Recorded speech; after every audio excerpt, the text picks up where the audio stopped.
रमज़ान के पूरे 30 रोज़ों के बाद ईद आई है। कितना मनोहर, कितना सुहावना प्रभात है। वृक्षों पर कुछ अजीब हरियाली है, खेतों में कुछ अजीब रौनक है, आसमान पर कुछ अजीब लालिमा है। आज का सूर्य देखो, कितना प्यारा, कितना शीतल है, मानो संसार को ईद की बधाई दे रहा है। गांव में कितनी हलचल है, ईदगाह जाने की तैयारियां हो रही हैं। किसी के कुर्ते में बटन नहीं है, पड़ोस के घर से सुई तागा लाने को दौड़ा जा रहा है। किसी के जूते कड़े हो गए हैं, उनमें तेल डालने के लिए तेली के घर भागा जाता है। जल्दी जल्दी बैलों को सानी पानी दे दे, ईदगाह से लौटते लौटते दोपहर हो जाएगी। 3 कोस का पैदल रास्ता, फिर सैकड़ों आदमियों से मिलना, भेंट करना, दोपहर के पहले लौटना असंभव है। लड़के सबसे ज़्यादा प्रसन्न हैं। किसी ने 1 रोज़ा रखा है, वह भी दोपहर तक, किसी ने वह भी नहीं। लेकिन ईदगाह जाने की खुशी उनके हिस्से की चीज़ है। रोज़े बड़े बूढ़ों के लिए होंगे, इनके लिए तो ईद है। रोज़ ईद का नाम रटते थे, आज वह आ गई। अब जल्दी पड़ी है कि लोग ईदगाह क्यों नहीं चलते। इन्हें गृहस्थी की चिंताओं से क्या प्रयोजन। सेवइयों के लिए दूध और शक्कर घर में है या नहीं, इनकी बला से ये तो सेवइयाँ खाएंगे। वह क्या जाने कि अब्बा जान क्यों बदहवास चौधरी कायम अली के घर दौड़े जा रहे हैं। उन्हें क्या खबर कि चौधरी आज आंखें बदल ले तो यह सारी ईद मुहर्रम हो जाए। उनकी अपनी जेबों में तो कुबेर का धन भरा हुआ है।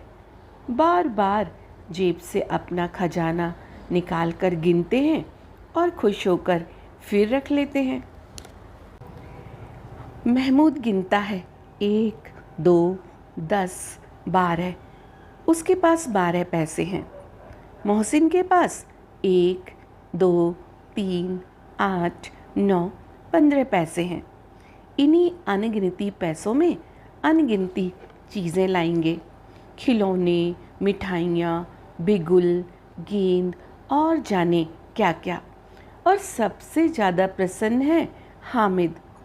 वह 4-5 साल का गरीब सूरत दुबला पतला लड़का, जिसका बाप गत वर्ष हैजे की भेंट हो गया और माँ न जाने क्यों पीली होती होती एक दिन मर गई।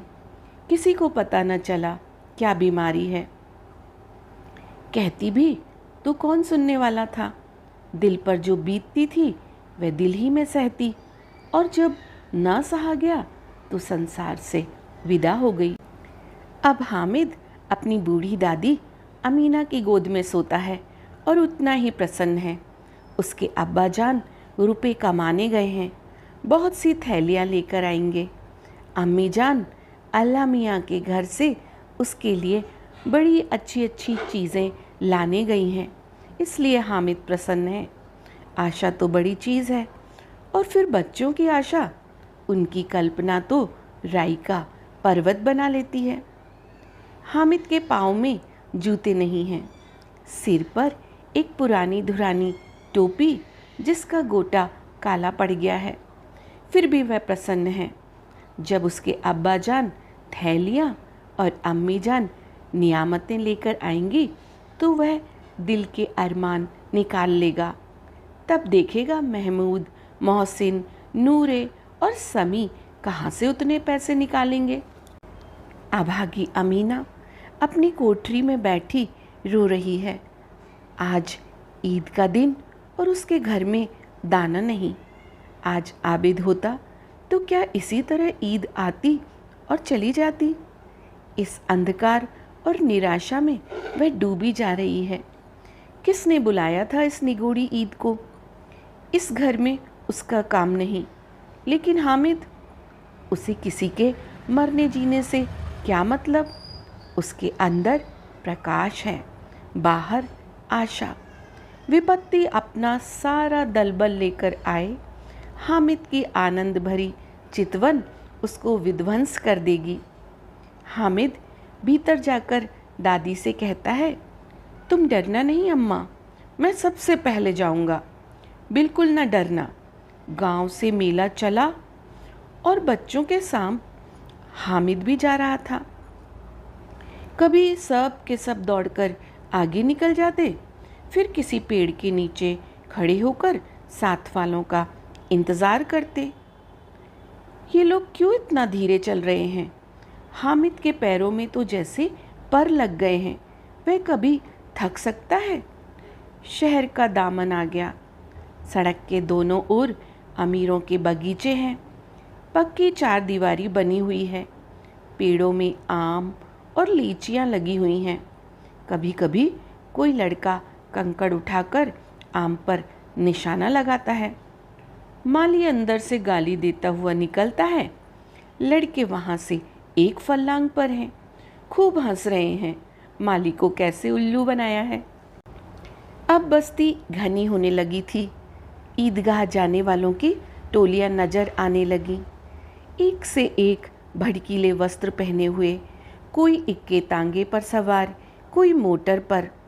सभी इत्र में बसे, सभी के दिलों में उमंग। ग्रामीणों का वह छोटा सा दल अपनी विपन्नता से बेखबर, संतोष और धैर्य में मगन चला जा रहा था। बच्चों के लिए नगर की सभी चीज़ें अनोखी थीं। जिस चीज़ की ओर ताकते ताकते ही रह जाते, और पीछे से बार बार हॉर्न की आवाज़ होने पर भी ना चेतते। हामिद तो मोटर के नीचे जाते जाते बचा। सहसा ईदगाह आया।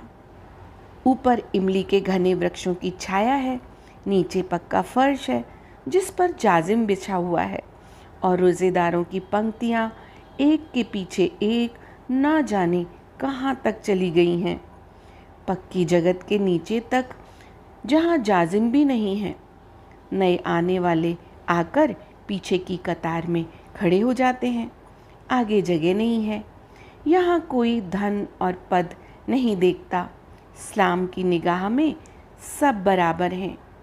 इन ग्रामीणों ने भी वज़ू किया और पिछली पंक्ति में खड़े हो गए। कितना सुंदर संचालन है, कितनी सुंदर व्यवस्था।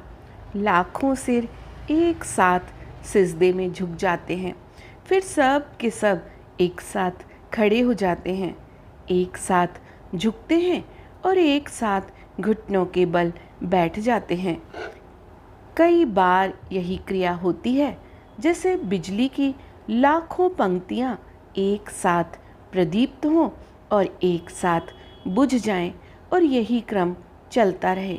कितना अपूर्व दृश्य था, जिसकी सामूहिक क्रियाएं, विस्तार और अनंतता हृदय को श्रद्धा, गर्व और आत्मानंद से भर देती थी। मानो भ्रातृत्व का एक सूत्र इन समस्त आत्माओं को एक लड़ी में पिरोए हुए है। नमाज खत्म हो गई है, लोग आपस में गले मिल रहे हैं।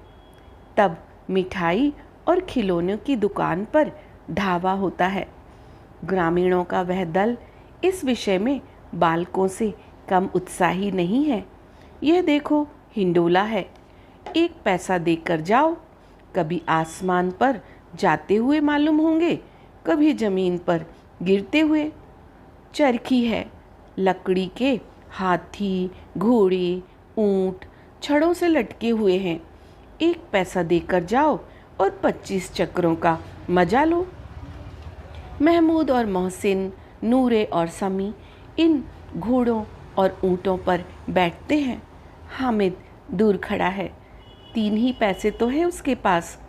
अपने कोष का 1/3 जरा सा चक्कर खाने के लिए वह नहीं दे सकता। खिलौनों के बाद मिठाइयाँ आती हैं। किसी ने रेवड़ियाँ ली हैं, किसी ने गुलाब जामुन, किसी ने सोहन हलवा। मज़े से खा रहे हैं। हामिद बिरादरी से पृथक है। अभागे के पास 3 पैसे हैं। क्या नहीं कुछ लेकर खाता, ललचाई आंखों से सबकी ओर देखता है। मिठाइयों के बाद कुछ दुकानें लोहे की चीज़ों की हैं, कुछ गिलट और कुछ नकली गहनों की। लड़कों के लिए यहाँ कोई आकर्षण न था, वह सब आगे बढ़ जाते हैं। हामिद लोहे की दुकान पर रुक जाता है। कई चिमटे रखे हुए थे। उसे ख्याल आया, दादी के पास चिमटा नहीं है। तवे से रोटियां उतारती है तो हाथ जल जाता है। अगर वह चिमटा ले जाकर दादी को दे दे तो वह कितनी प्रसन्न होगी। फिर उनकी उंगलियां कभी न जलेंगी। घर में एक काम की चीज़ हो जाएगी। खिलौने से क्या फ़ायदा, व्यर्थ में पैसे खराब होते हैं। उसने दुकानदार से पूछा, यह चिमटा कितने का है? दुकानदार ने उसकी ओर देखा और कोई आदमी साथ न देखकर कहा, यह तुम्हारे काम का नहीं है जी। बिकाऊ है कि नहीं? बिकाऊ क्यों नहीं है? और यहाँ क्यों लाद लाए हैं? तो बताते क्यों नहीं? कै पैसे का है? 6 पैसे लगेंगे। हामिद का दिल बैठ गया। ठीक ठीक बताओ। ठीक ठाक 5 पैसे लगेंगे। लेना हो तो लो, नहीं तो चलते बनो। हामिद ने कलेजा मजबूत करके कहा, 3 पैसे लोगे? ये कहता हुआ वह आगे बढ़ गया कि दुकानदार की घुड़कियाँ ना सुने। लेकिन दुकानदार ने घुड़कियाँ नहीं दी, बुलाकर चिमटा दे दिया। हामिद ने उसे इस तरह कंधे पर रखा मानो बंदूक है और शान से अकड़ता हुआ संगियों के पास आया। 11 बजे सारे गांव में हलचल मच गई। मेले वाले आ गए। मोहसिन की छोटी बहन ने दौड़कर भिश्ती उसके हाथ से खींच लिया और मारे खुशी के जो उछली तो मियाँ भिश्ती नीचे आ गए और सुरलोक सिधारे। इस पर भाई बहन में मारपीट हुई। दोनों खूब रोए। उनकी अम्मा शोर सुनकर बिगड़ी और दोनों को ऊपर से 2-2 चांटे और लगाए। अब मियाँ हामिद का हाल सुनिए। अमीना उसकी आवाज़ सुनते ही दौड़ी और उसे गोद में उठाकर प्यार करने लगी। सहसा उसके हाथ में चिमटा देखकर वह चौंकी। ये चिमटा कहाँ था? मैंने मोल लिया। क्या पैसे में? 3 पैसे दिए। अमीना ने छाती पीट ली। ये कैसा बेसमझ लड़का है कि दोपहर हुआ, कुछ खाया न पिया, लाया क्या? चिमटा। सारे मेले में तुझे कोई चीज़ ना मिली जो ये लोहे का चिमटा उठा लाया? हामिद ने अपराधी भाव से कहा, तुम्हारी उंगलियां तवे से जल जाती थी, इसलिए मैंने इसे लिया। बुढ़िया का क्रोध तुरंत स्नेह में बदल गया, और स्नेह भी वह नहीं जो प्रगल्भ होता है और अपनी सारी कसक शब्दों में बिखेर देता है। यह मूक स्नेह था, खूब ठोस, रस और स्वाद से भरा हुआ।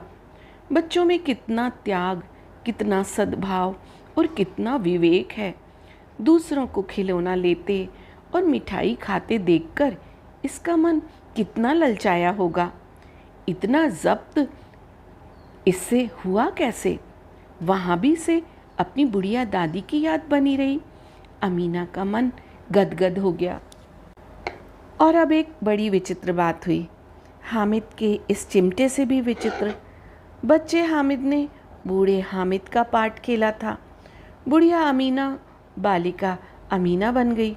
वह रोने लगी, दामन फैलाकर हामिद को दुआएं देती जाती थी और आंसू की बड़ी बड़ी बूंद गिरती जाती थी। हामिद इसका रहस्य क्या समझता?